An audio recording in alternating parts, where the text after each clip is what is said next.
Di dunia WHO juga punya aturan, di seluruh negara punya aturan. Persoalannya yang di Indonesia itu aturannya longgar sekali, penegakan hukumnya juga longgar. Green Building Council Indonesia itu merumuskan banyak hal yang tidak dirumuskan oleh orang lain. Nah, ventilasi alami itu kalau udara luar kotor sekali apa ya masih mungkin. Ya. Jadi 4 hal itu yang perlu direnungkan. Hai guys, kenalin aku Angel. Kita ketemu lagi di Suara Sesi Wawancara Arsitek. Nah, hari ini kita kedatangan salah satu tamu dosen arsitek yang kemarin sempat jadi pembicara di Archifest 40. Nah, mungkin buat bapaknya boleh perkenalan dulu nih, Pak. Baik, terima kasih. Namaku Boni, bekerja di arsitektur Unmer di S1 maupun di pasca sarjana. Saya kira itu saja. Oh iya, oke Pak. Terima kasih. Nah, mungkin untuk pembahasannya hari ini nih Pak, kita bakal bahas tentang green building, tapi kita mengecil aja. Jadi pembahasannya tentang konsep udara dan untuk sirkulasi udaranya gitu ya Pak. Oke. Nah, sebelum ke pembahasannya nih, buat teman-teman jangan lupa untuk like, comment, share, dan subscribe. Jangan lupa juga nyalain loncengnya biar nggak ketinggalan video-video dari channel kita.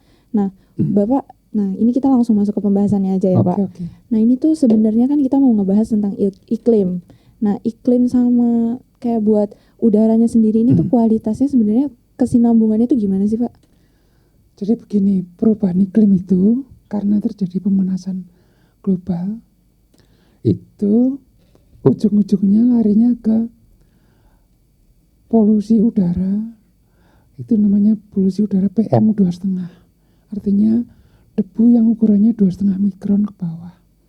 Itu yang bahaya, itu yang bisa masuk ke paru-paru, bisa masuk ke aliran darah. Ujung-ujungnya bisa sakit. Dan sekarang data-data sudah menunjukkan orang sakit sudah banyak, dan kalau dilihat dari alat ukur di BMKG atau di alat ukur yang swasta itu sudah melebihi batas. Nah, itu tuh juga banyak banget ya Pak, kayak berita-berita tentang yang ngomongin polusi udara saat ini nih. Banyak banget kayak dia tuh meningkat di mana-mana, termasuk di kota-kota besar. Nah, itu sebenarnya tuh kenapa gitu Pak? Jadi sebetulnya begini, debu itu banyak. Debu besar-besar ada, debu agak besar ada. Tapi yang sangat berbahaya itu debu yang kecil, yang PM2,5 itu. Partikulat meter 2,5. Itu yang berbahaya. Dan ini begini, itu saking pentingnya, maka Indonesia punya regulasi peraturan pemerintah. Di dunia WHO juga punya aturan, di seluruh negara punya aturan. Persoalannya yang di Indonesia itu aturannya longgar sekali, penegakan hukumnya juga longgar. Itu. Nah, kan saya juga baca nih Pak, ada yang namanya Green Building Council Indonesia. Nah, itu sebenarnya peranannya sendiri itu untuk masalah ini tuh kayak gimana gitu Pak? Ya, Green Building Council itu lembaga yang baik, seperti kesadaran moral masyarakat gitu loh. Nah, Green Building Council Indonesia itu bahkan di samping dia membuat kriterianya, Green Building Council Indonesia itu juga melakukan asesmen atau memberi penghargaan kepada gedung-gedung yang penting. Nah, dari 4 langkah, salah satu prinsipnya itu adalah ada 4. Itu yang 2 energi, yang 2 itu tentang kesehatan udara terkait dengan perubahan iklim. Itu mengapa kita masuk ke polusi udara itu tadi itu, karena kesehatan udara di dalam ruang itu bagian dari kriteria green building itu sendiri. Berarti memang Green Building Council ini tuh juga ada peranan penting untuk masalah ini ya Oh Pak. ya, sangat penting itu. Itu malah pilar utamanya gitu ya. Green Building Hostel Indonesia itu merumuskan banyak hal yang tidak dirumuskan oleh orang lain. Jadi memang fokusnya memang di area itu, di konsep itu gitu ya Pak ya. Nah Bapak, untuk masalah kayak yang udah tadi kita bahas itu untuk di pembukaan, itu menurut Bapak kesadaran masyarakat sendiri tuh Pak tentang hal yang tadi kita bahas tuh gimana sih Pak? Oh begini, jadi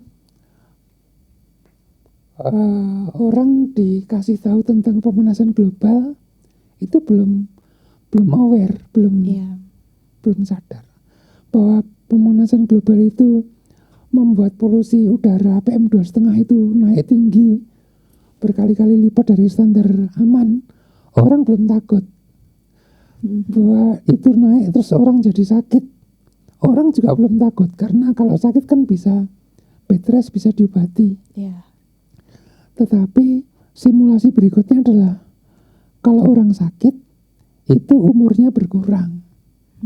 Jadi ada sebuah simulasi yang gini, kalau orang Depok berkurang 6,6 tahun, kalau orang Jakarta Barat berkurang 4 tahun, seperti itu, ada simulasinya. Nah, karena sekarang dari polusi udara yang luar biasa itu akibatnya adalah umur manusia berkurang, maka itu jadi masalahnya kita, masalahnya para arsitek tuh untuk membuat lingkungan yang sehat, supaya orang tidak sakit.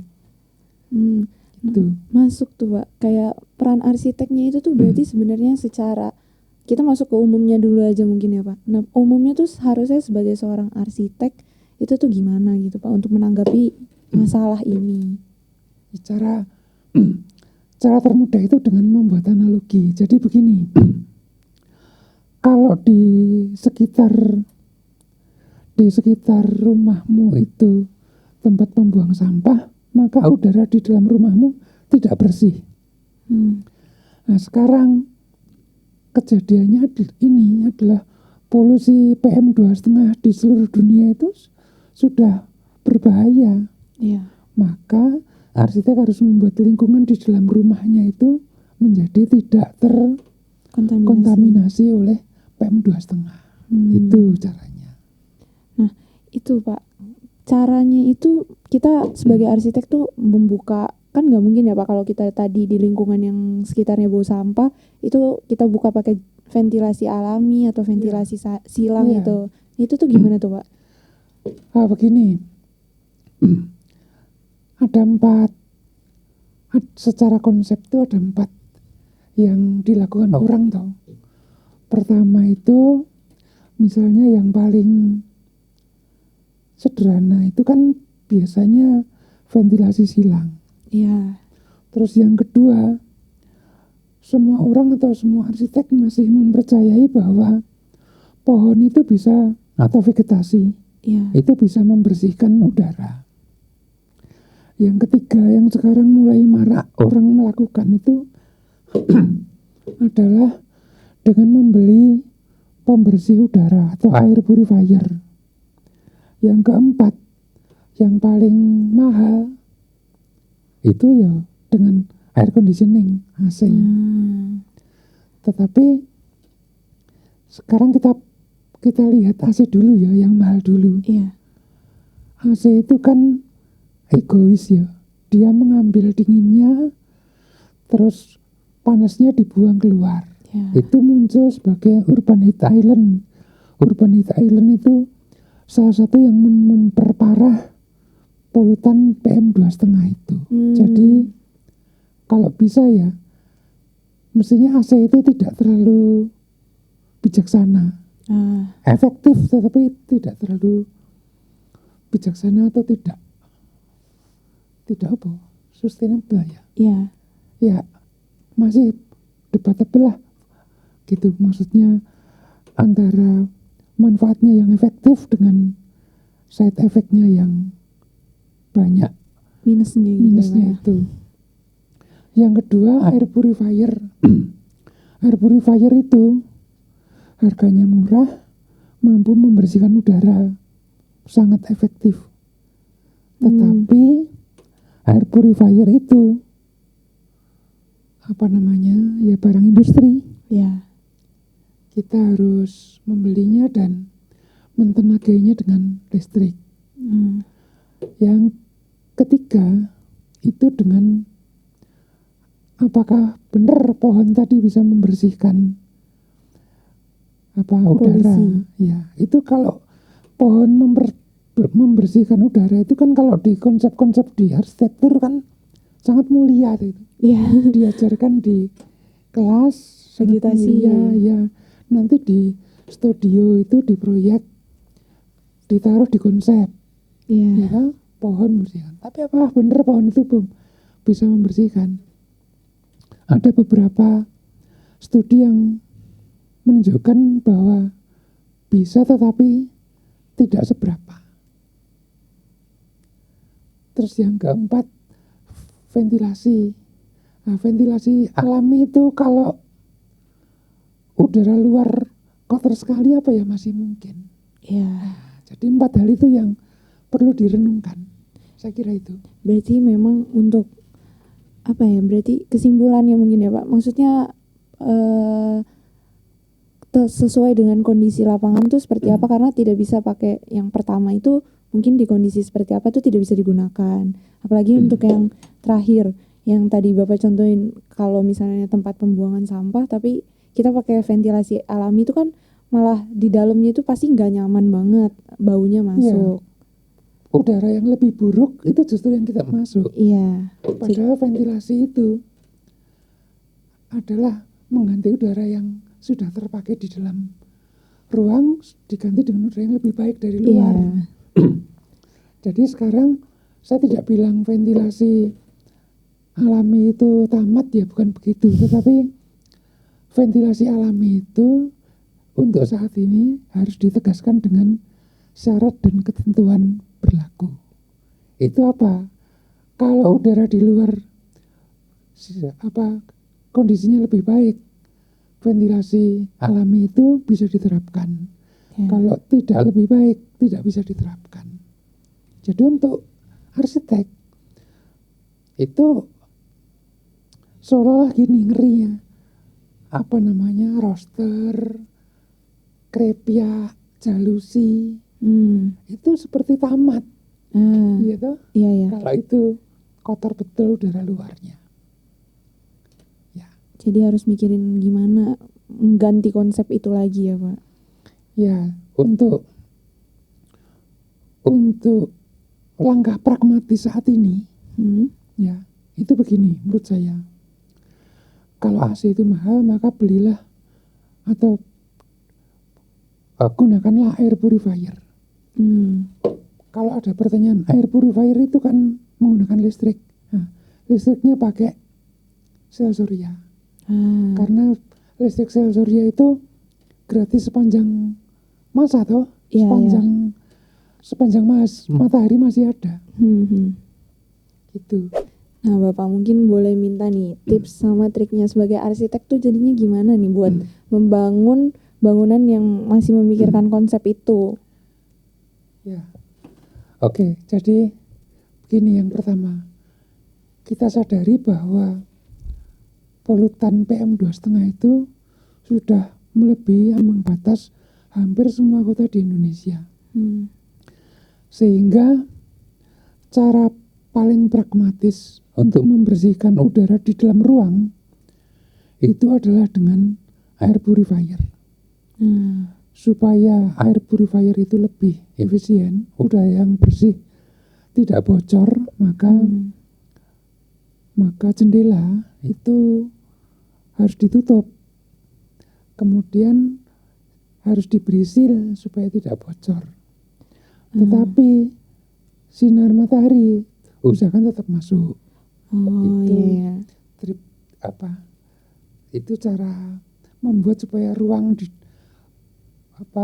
interior, ruang dalam itu tetap sehat. Saya kira itu.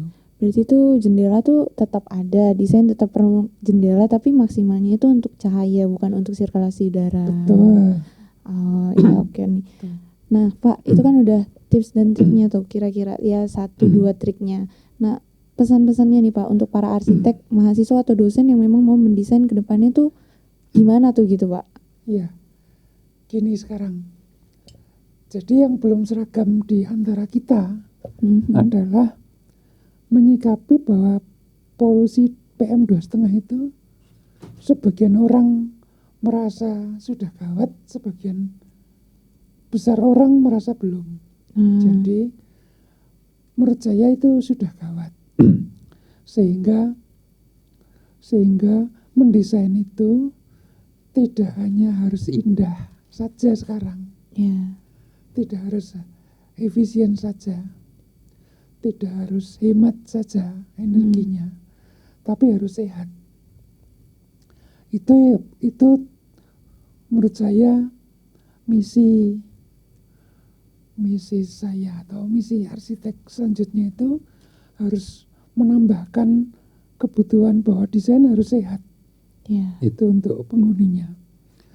Dari dunia arsitektur sendiri sekarang bisa jadi terbuka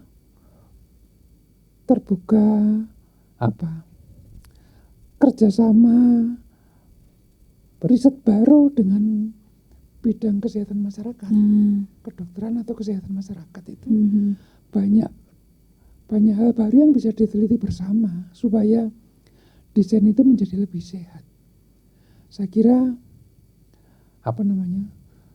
judul baru, ilmu baru, ranah baru, kerjasama baru. Dengan dulu kan kita akrab dengan sipil, kemudian dengan teknik mesin karena banyak mechanical electrical. Sekarang arsitektur harus banyak kerjasama dengan kesehatan masyarakat. Saya kira itu. Nah berarti kan Pak, kalau udah tadi pembahasan segala macam nih Pak, jadi kan ngerasanya kita nih jadi skeptis gitu Pak. Nah itu gimana tuh Pak? Wah ya mestinya nggak gitu. Jadi gini loh, ingat dulu waktu kloset diciptakan pertama kali. Itu kan semua orang harus menyesuaikan toh. Karena ada apartemen, ada kepadatan tinggi, maka BAB itu harus dengan kloset yang terbatas begitu. Akhirnya sekarang ya nggak apa-apa. Dulu waktu lift pertama kali diciptakan, ya kaidah merancang itu berbeda, menjadi tinggi pencakar langit begitu. Itu seperti zaman yang harus kita lewati. Nah sekarang sejak udara itu kotor, ya kita manusia atau arsitek ya harus